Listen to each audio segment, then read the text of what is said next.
جس طرح سے خود جماعت اسلامی کی بانی ہے مولانا ابو العلا مودودی، انہوں نے اپنی کتاب الرسائل والمسائل میں یہ بیان کیا ہے کہ تمام فرق اسلامی جو دیوبندی ہیں، بریلوی، اہل حدیث، سب کو تشیع کے نظام طلاق میں غور کرنا چاہیے، کیونکہ خاندان کا تصور اس طرح سے جو قرآن نے بیان کیا ہے، جس ترتیب سے طلاق ہمارے معاشرے میں رائج ہو چکی ہے، اس سے بھی بوڑھے ہیں ہمارے گاؤں میں بھی، وہ بوڑھا مرد، بوڑھی خاتون جو ان کی بیٹی کی بھی اولاد ہے، بیٹوں کی بھی طلاق زبان سے نکل گیا، ہمیشہ کے لیے الگ ہو گیا۔ ہمارے 4 شرائط ہیں، ان میں سے ایک بھی کم کر دی جائے طلاق واقع نہیں ہوتی۔ عورت باقی کی حالت میں ہو، 2 عادل گواہ موجود ہو، مرد مجبور نہ ہو، اور صیغہ عربی زبان میں جاری کیا جائے، 3 میں سے ایک بھی کم کر دیں، اور پھر پہلی طلاق رجعی ہے، دوسری رجعی ہے، پھر تیسری بار، چوتھی رجعی، 5ویں رجعی، ایک پورا نظام جس ترتیب سے قرآن مجید نے بیان کیا۔ اسی طرح سے محی الدین ابن عربی نے وضو سے متعلق جو ہمارا طریقہ وضو ہے، آپ پڑھ لیجئے، جس طرح سے انہوں نے بیان کیا، وہ وضو سے پہلے بھی خود طہارت،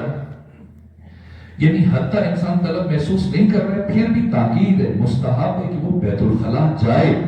اور معصومین نے حکمتیں بیان کی، جب بیت الخلاء جائے تو کیوں؟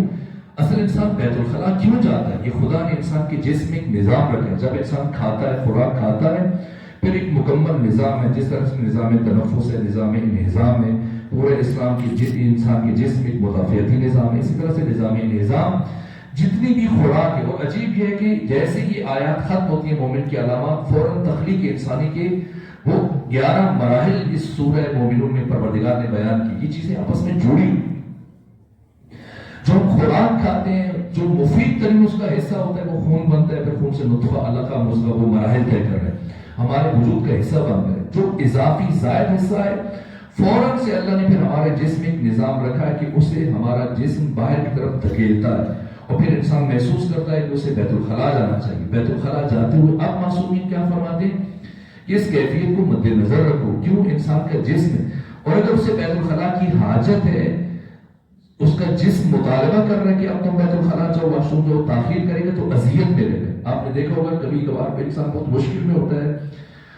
انسان کے لیے روکنا، تحمل کرنا مشکل ہو جاتا ہے، کیوں؟ یہ خدا نے ایک نظام رکھا ہے۔ اللہ یہ نہیں چاہتا کہ یہ فاصل حصہ زیادہ دیر تک انسان کے جسم میں رہے، بیماریاں پیدا ہوتی ہیں، آپ دیکھ لیجئے گردوں کے مسائل، باقی ساری چیزیں۔ اسی طرح سے مولا متقیان فرماتے کہ جب انسان گناہ کر لیتا ہے تو جس طرح سے جسم میں یہ فاضل حصہ خوراک کا جب تک انسان کے جسم سے زائل نہیں ہو جاتا، یہ کرب میں ہوتا ہے، بے چین رہتا ہے، مضطرب رہتا ہے، تکلیف میں ہوتا ہے، اور بیت الخلاء جانے کے بعد انسان آسودہ ہو جاتا ہے کہ بے عینی۔ اسی طرح سے جب انسان گناہ کر لیتا ہے تو اس کی روح فشار میں آ جاتی ہے، مضطرب ہو جاتی ہے، اور جب تک یہ گناہ کی اللہ سے معافی طلب نہیں کر لیتا ہے، توبہ طلب نہیں کر لیتا ہے، اور یہ گناہ سے پاک نہیں ہو جاتا، تب تک اس کی روح بوجھل رہتی